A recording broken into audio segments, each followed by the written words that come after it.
Sir, pwede ko ba kayo makausap? Oh,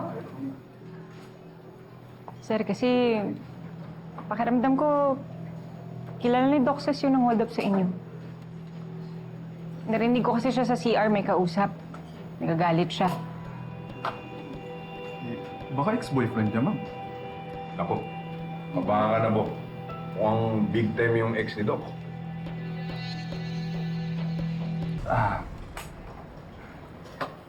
ano ba kayo? Enriquez.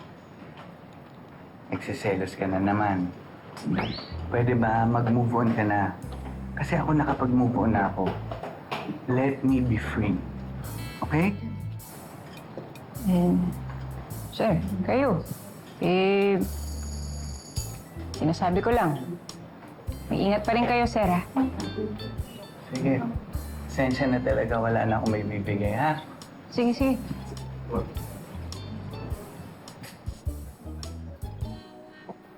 Kawawa naman si Enriquez. In love na in love pa rin sa akin.